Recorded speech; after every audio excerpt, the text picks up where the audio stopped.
तुम्हाला सांगितलं थोडेसे चोर आहे. काय सर आहेत ना, ते चोर आहेत. आता तुम्हाला पटलं नाही, तुम्हाला पटलं नाही, काय बोलता? सर कसे चोर असतील का? ते कधी चोरी करतील का? आता समजा ते घरी आले, योगायोगानं घरी आले आणि तुमच्या टेबलावर ठेवलेली सोन्याची अंगठी नाहीशी झाली, तुम्ही काय म्हणता? अमुक अमुक म्हणत होत्या, अलकाताई म्हणत होत्या, सूर्यवंशीताई म्हणत होत्या. ते तसंच आहे ना, ते तसंच आहे. आता पटलं का नाही? पहिलं कोणीतरी सांगितलं की परोक्ष ज्ञान, पण पटलं नाही. परंतु प्रत्यक्ष अनुभवाला आलं ते काय? अपरोक्ष ज्ञान. ब्रह्म आहे हे परोक्ष ज्ञान, आणि ते ब्रह्म म्हणजे ब्रह्म आहे हे कळणं परोक्ष ज्ञान. आणि ब्रह्मच आहे, ब्रह्माशिवाय दुसरं काही नाही, आणि ते ब्रह्म मी आहे. आहे त्याला म्हणायचं आपण अनुभवाचं ज्ञान म्हणजे अपरोक्ष ज्ञान. ऐक्यू ज्ञान म्हणजे परोक्ष ज्ञान, नाही आणि द्वैत आणि अद्वैत. मग आता आपल्याला जर समजा ब्रह्मज्ञान निकाल लावायचा आहे, इथे काय करायचं आहे? निकाल लावायचा आहे. जग नाहीच ब्रह्मच आहे असा ज्यानं निर्णय केला तो पास झाला. तो काय झाला? पास झाला. आणि तो म्हणतो हे जग आहे, तो फेल गेला. मग पास झालेला काय करतो? जो म्हणतो हे जग नाही, तो पास झाला. मग तो काय करतो? ह्या जगामध्ये अजिबात आसक्त होत नाही. प्रपंचामध्ये, जगामध्ये, संसारामध्ये, पैशामध्ये, मोठेपणामध्ये आसक्त होत नाही, नाही का? म्हणून तो काय झाला? तर मग त्याला अपरोक्ष ज्ञान झालं, नाही का? हे त्याला अपरोक्ष ज्ञान झालं. मग आता काय सांगत होतो? हां, जग नाही माझं जग हां, पास झाला तो. जग नाही म्हणतो तो पास झाला. आणि दुसरा म्हणतो काय आहे? हे जगच आहे, तो फेल गेला. तो काय म्हणतो? हे ब्रह्म नाही, हे जग आहे, तो फेल गेला. मग फेल गेलेला काय करतो? संसारामध्ये अडकतो, संसारात उड्या मारतो, संसाराची त्याला इच्छा असते, पैसा मान मोहाची त्याला इच्छा असते. फेल गेला. परमार्थात फेल गेला तो संसाराला चांगलं म्हणतो, सत्य मानतो आणि उड्या मारतो. परमार्थात पास झालेला काय म्हणतो? संसार खोटा आहे, संसार खोटा आहे, तो सत्य नाही, तो कामाचा नाही. स्वप्नामध्ये 10 लाख रुपये मिळाले, आहेत का काही कामाचे? काही काम आहे? एकाची बाया लग्न जमत नव्हतं, खूप खूप प्रयत्न केले, लग्न जमवण्यासाठी खूप प्रयत्न केले, नाही का? शेवटी तो वैतागला. शेवटी काय झालं? त्याला स्वप्नामध्ये त्याचं काय झालं? तर लग्न जमलं आणि लई थाटामाटात लग्न झालं, लय सगळ्यांना आनंद झाला. आणि तर त्यांनी काय केलं? देवाला पेढीच वाटली, घरातल्या लोकांनी, नातेवाईकांनी देवाला पेढी वाटली. आणि यांनी मग काय केले? देवाला पेढे वाटले. म्हणला लई दिवस माझं लग्न जमवत नव्हतं, बरं झालं एकदाचं लग्न झालं, आणि ते लई थाटामाटात झालं, किती चांगलं झालं म्हटलं. हे स्वप्नामध्ये. मग आता विचार करा, जागा झालो त्याचा काय उपयोग आहे? स्वप्नात लग्न अगदी साक्षात तो पाहत होता, नवरीला समोर पाहत होता, सासरवाडीला तो पाहत होता, नाही का? सगळे लोक जमलेले लग्नाला पाहत होता, लग्नाच्या पंक्ती, जेवणाच्या पंक्ती उठत हे पाहत होता, सगळं पाहत होता. आणि बायकोला हातात घेऊन तो इकडे तिकडे फिरत होता, हे त्याला सगळं आठवलं. पण जागं झाल्यावर बायको आहे का? जागं झाल्यावर बायको नाही, नाही का? आणि म्हणून कसं आहे? तर ब्रह्म आहे, झोपायच्या आधी ब्रह्म आहे, झोपल्यावर ब्रह्म आहे, आणि झोपेतून उठल्यावर सुद्धा ब्रह्म आहे. आणि जग कसं आहे?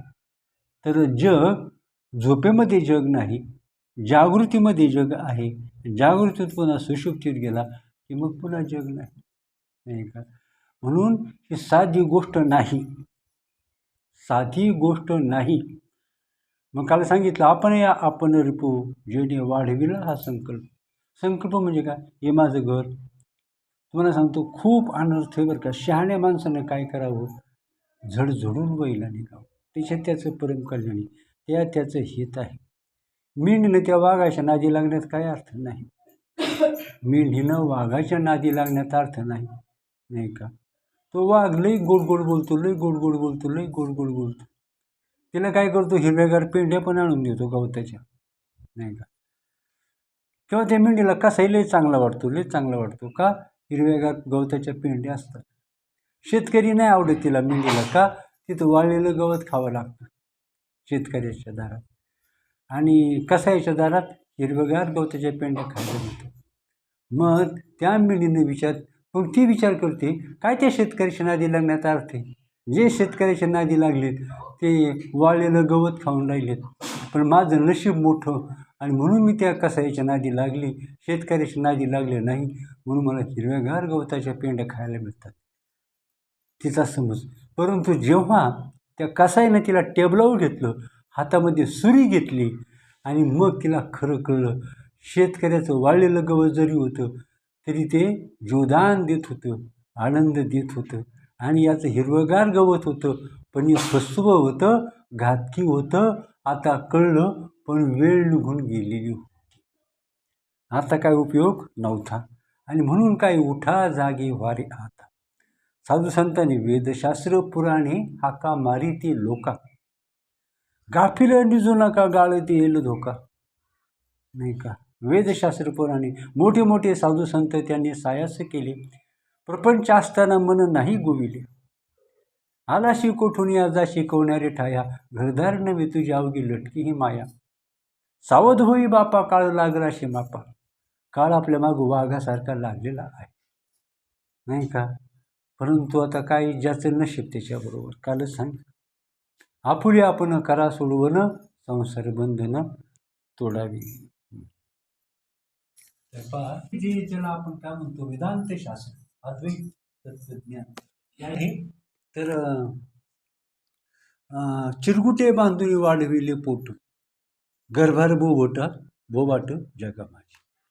मग आता एकीचं लग्न झालं, 4 वर्ष झाले, 6 वर्ष झाली, तरी पण काय तिला मूल होत नव्हतं.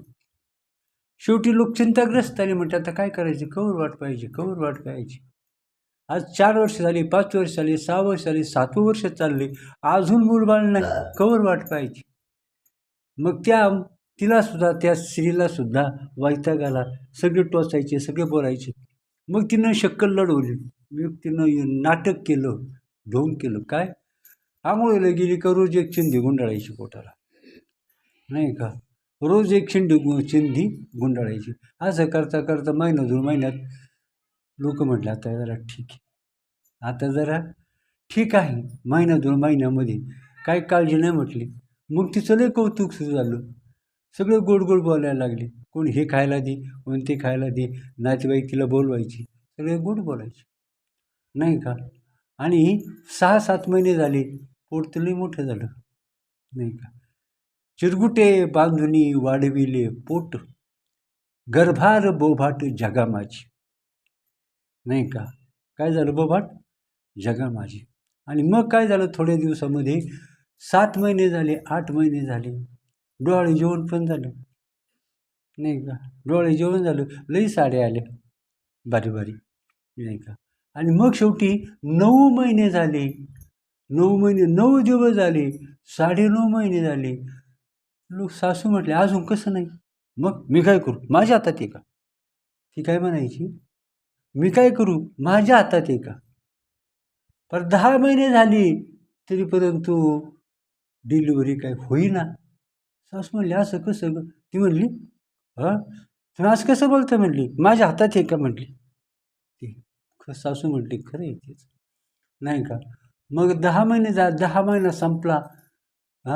सासूने विचार केला, चला घोड्याचं पाणी ओलांडलं असन, 12 महिने घेईन. सासूने विचार केला, काय घोड्याचं पाणी ओलांडलं असेल त्यामुळे घेईन 12 महिने, नाही का. 12 महिने झाले, आता घोड्याचं पाणी गेलं, हत्तीचं पाणी गेलं, सगळंच गेलं. मग सासूनं काय केलं, तिला बाथरूममध्ये घेतलं, साडी काढली आणि एक चिंदी सगळी ओढून काढली, ओरबाडून काढली आणि ढकलून दिलं बाजूला. नीच लबाड खोटारडी म्हणून किती बनवायचा प्रयत्न केला तर जग बावळट नाही. थोडे दिवस जग फसेल, परंतु आपण कायमचं फसवू शकत नाही. तिनं जगाला फसवलं, पण स्वतःला माहीत होतं ना हे खोटं आहे. आपण जगाला फसवू शकतो, पण स्वतःला आपण फसवू शकत नाही, नाही का? आणि म्हणून कसं आहे, तर खोटं परमार्थात खोटं, लांडी लबाडी, नाटक, सोंग ढोंग अजिबात चालत नाही. अजिबात म्हणजे पारसुद्धा चालत नाही. मग त्यापेक्षा म्हणावं मी अपराधी आहे, ते देवाला आवडतं, ते संतांना आवडतं. आणि असं जेव्हा आपण चूक कबूल करतो तेव्हा पुण्याच्या राशीच्या राशी जडतात, नाही का? आणि आपण लबाड बनतो, पापाच्या राशीच्या राशी वाढतात. पण सत्य कधी तो परमात्मा आहे, साधू संत आहे, काय बावळट आहे का? ते का माणसं आहेत का? अहो त्यांना सगळं कळतं, त्यांना काय कळत नाही, नाही का? सगळं कळतं त्यांना, सगळंच्या सगळं करतं. घस घस के खूप लगाऊ पाणी, घस के खूप लगाऊ पाणी, तेरे मन में क्या है मैंने पहचानी, नाही का? आणि म्हणून काय म्हटलेलं आहे, तर न सांगता तुम्हा कळो येते अंतर. न सांगता हे खोटे आहे का? खोटे? न सांगता तुम्हा कळो येते अंतर, विश्वंभर परिहारची न पडे, नाही का? म्हणून आपण त्यांना आपल्यासारखे बावळट समजतो आणि म्हणून आपलं वाटोळं होतं. परंतु काय करावं, तर तुम्हाला सांगतो, चोरी कबूल करत नाही. त्याला पोलीस काय करतात, चौकीमध्ये नेतात, फटाफट फटके देतात, पण तो चोरी कबूल करीत नाही. मरणाचा मार्ग. पण शेवटी तो विचार करतो, जाऊ दे आता लई असं हे झालं, म्हणतो साहेब माफ करा, मी चोरी केली म्हटलं का चला म्हणतात, त्यानं आता कबूल केले, त्याला सोडून, कबूल केले त्याला द्या सोडून. आणि त्याच टोळीनं खून केला. त्या 4-5 जणांची टोळी आहे, त्याने एका श्रीमंताचा खून केला. आणि ज्यानं एकाने खून केला आणि बाकीच्याने त्याला मदत केली. पोलिसांनी त्या टोळीला पकडलं, परंतु हे कबूलच करेनात. शेवटी ज्यानं खून केला होता, पोलिसांनी त्याला विचारलं, तू खरं सांग, तुला मी माफीचा साक्षीदार करतो, पण खरं सांग काय झालं ते. मग त्याने सांगितलं, साहेब मी खून केला, पण ह्यात सगळ्यांचा हात होता, सगळ्यांनी प्रचंड मदत केली आणि मी फक्त नाममात्र मुख्य झालो, मी खून केला. मग त्याला काय केलं, माफीचा साक्षीदार केलं. मग त्याने चूक कबूल केली ना, मग त्याला सोडून दिलं आणि बाकीच्यांना फासावर लटकवलं. याला का सोडून दिलं, यानं चूक कबूल केली, गुन्हा कबूल केला, म्हणून गुन्हा करूनही याला काय केलं, माफीचा साक्षीदार केलं, त्याला गुन्हा माफ केला, नाही का? आणि उजळमा त्यानं समाजात वागू लावला. परंतु बाकीच्यांनी काय केलं, गुन्हा कबूल केला नाही, नाही का? त्यांनी प्रत्यक्षात त्यांनी खून तर केला नव्हताच, परंतु कोणाला सहाय्य केलं होतं. ज्यानं खून केला तो सुटला, परंतु ज्याने त्या कोणाला सहाय्य केलं आणि गुन्हा कबूल केला नाही ते मात्र फासावर लटकले, नाही का? म्हणून तुकाराम महाराज म्हणतात, अनाथ अपराधी पतित आगळा, परी पाया वेगळा नका करू, नाही का? तुकाराम महाराज कबूल करतात, मी अनाथ आहे, अपराधी आहे, मी पापी आहे, मी मोठं आहे असं म्हणत नाही, माझं बरोबरच असं म्हणत नाही. तो म्हणतो माझं चुकलं, नाही का? आणि म्हणून चूक कबूल करणं, चुका करणं ही चूक नाही, पण चूक कबूल न करणं हा गुन्हा आहे. चुकू द्या, 10 चुका होऊ द्या, चुका करणं ही चूकच नाही, पण चूक कबूल न करणं हा जबरी गुन्हा आहे आणि त्याला मोठी शिक्षा असते आणि हे आपल्याला माहीत नाही. आणि म्हणून तर आपण संतांच्या दरबारात जावं, सगळे कायदे समजून घ्यावे आणि मग काय होतं, आपली त्याच्यातून सुटका होते.